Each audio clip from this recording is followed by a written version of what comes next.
Alors, quelle est la bonne attitude donc à adopter lorsque tu vas dans la présence de Dieu? Le point numéro 1, va avec ton notebook. Va avec ton stylo à billes. Si tu n'as pas de notebook, tu as ton téléphone. Ça, c'est la première attitude que tu dois avoir. La deuxième attitude, tu dois prendre un temps de silence, c'est-à-dire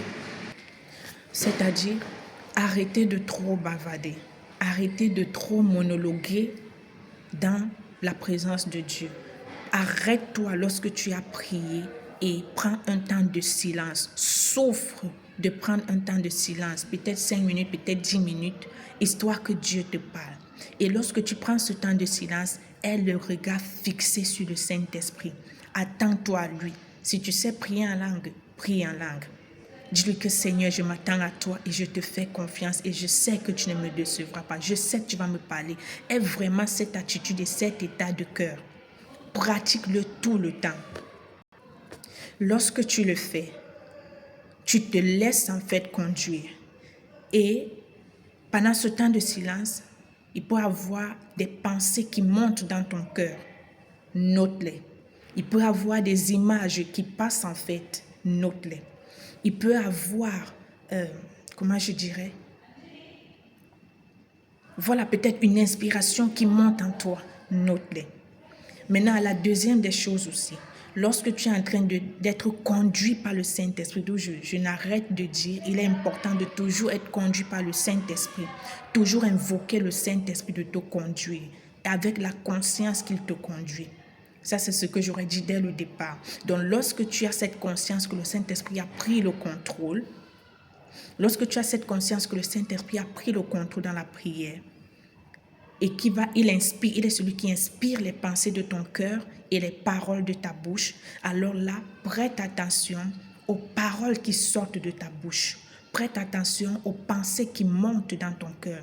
Lorsque tu pries, tu sais qu'ici, ça, ce n'est pas toi, ça ne pouvait pas sortir de toi. Note ces pensées-là. Note ces paroles qui sont en train de sortir de ta bouche pendant que tu pries. Et lorsque tu l'as fait, à la fin, en fait, prends ces pensées et peut-être plus tard, essaye de les analyser. Essaye de voir celles qui viennent de Dieu, celles qui ne viennent pas de Dieu, en fait. OK? Note toutes les pensées qui montent dans ton cœur. Et le Seigneur Jésus, lorsqu'il parle, il confirme toujours sa parole par la parole. Et quand il t'aura peut-être parlé, n'est-ce pas? Sûrement, il t'aura parlé parce que Dieu parle toujours. Il pourra confirmer en fait ce qu'il t'a dit. Peut-être pas quelqu'un, peut-être en écoutant une prédication, tu sais que ça, c'est ce que tu as reçu. Et la prédication que tu es en train d'écouter, c'est la même chose qui est en train d'arriver. Tu comprends que ça, c'est Dieu qui confirme sa parole parce que oui, il confirme toujours sa parole. Et puis, un autre point, tu peux avoir prié et que tu as pris le silence, tu n'as rien reçu, n'est-ce pas? Tu as parlé, peut-être des paroles ne sont pas sorties de ta bouche, tu ne penses pas que c'est le Saint-Esprit qui t'a conduit. Ok, tu peux marcher peut-être en cours de route comme ça là. Reste toujours dans la pensée que le Saint-Esprit est là et il va te parler tout au long du jour. Lorsque tu marches, la prière que tu as adressée, le point que tu as adressé à Dieu, il va te donner une idée. Pendant que tu marches, peut-être cette chose auquel tu attendais peut-être une réponse ou tu as posé la question au Saint-Esprit, ne t'a pas encore répondu, au courant du jour, n'est-ce pas? Une pensée peut monter dans ta tête et ça a un lien directement avec la question que tu as posée au Saint-Esprit. Prends directement ton téléphone, note cette pensée-là. Ça peut être une image qui vient dans ta tête. Prends directement, note-le. Là, tu es en train de dire au Seigneur, je suis en train d'honorer ta parole. Et moi, par exemple, c'est ce qui m'est arrivé. Je tentais de demander au Seigneur par rapport à quelque chose. Et c'était par rapport à peut-être mon CV. J'étais en train de faire mon CV en fait. Je disais, mais Seigneur, comment est-ce que je peux faire cette CV? Puisqu'on avait d'abord fait un CV avec une sœur. Mais voilà, elle n'avait pas qu'elle n'avait pas, pardon. Le CV en fait ne correspondait pas vraiment au poste que je cherchais en fait. Et là, j'ai demandé au Seigneur comment est-ce que je pourrais donc finalement faire ce CV. Je pense que c'était pendant peut-être des jours. J'étais sérieuse quand j'ai posé cette question. Et un jour, je marchais. Une pensée m'est venue comme ça. Et là, j'ai directement pris, j'ai noté en fait. Je suis partie, j'ai refait mon CV. Et là, je suis en train de postuler J'attends juste la grâce. Je compte sur la grâce de Dieu, croyant que c'est vraiment lui qui m'a inspiré ça. Donc voilà des points que tu pourras faire. Reste toujours dans une attitude d'attente que Dieu va te parler à tout moment. Soit dans le temps de prière, soit après la prière, parce que Dieu peut parler n'importe quand, mais elle reste dans une attitude d'attente et de confiance.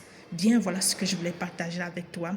Que Dieu te bénisse. Et une autre chose, je dirais la même chose, compte toujours sur le Saint-Esprit. Laisse-toi toujours conduire par le Saint-Esprit. C'est lui notre grand atout dans tout ce que tu fais. D'accord? Que Dieu te bénisse et n'oublie pas de partager cette vidéo. Elle va servir. Dans toutes tes prières, fais-le. Adopte toujours la bonne attitude de t'attendre à Dieu. En tout temps, à tout moment, parce que Dieu parle, je t'assure. Il parle. Pardon, j'oublie un autre point. Et lorsque tu veux aussi que Dieu te parle, ferme les portes au bruit. Parce que si tu es dans les bruits, ça peut être la distraction, le téléphone, peut-être les enfants et tout ça. Si tu ne fermes pas la porte à ces bruits où tu prends un temps seul à seul avec Dieu afin de l'écouter par rapport à ton sujet, tu ne pourras pas l'écouter. Même si tu pries, à un moment donné, tu cries, et puis tu sors, tu dis Amen. Et quand même tu sors, tu n'es pas dans l'attitude dont j'ai parlé là, tout à l'heure, en avant. Tu pries, tu passes tes journées en fait à être distraite, à parler, à scroller. Le Saint-Esprit ne pourra pas te parler parce que ta mémoire est tellement occupée. Ta mémoire est occupée au scrolling, ta mémoire est occupée à parler avec des personnes et voilà des choses qui ne t'apportent pas toujours. Et même si ça t'apporte, tu empêches le Saint-Esprit de te donner la réponse que tu attends de lui en fait. Donc il est important d'avoir un temps de silence aussi. Même si ce n'est pas dans la prière, mais un temps de silence, de réflexion, où tu es juste silencieuse, tu réfléchis peut-être au Saint-Esprit et tout ça. Tu restes focalisé, une attitude d'adoration. Là aussi, le Saint-Esprit pourra te parler. Ok, que le Seigneur te bénisse. J'en ai terminé pour aujourd'hui et on se dit à la prochaine.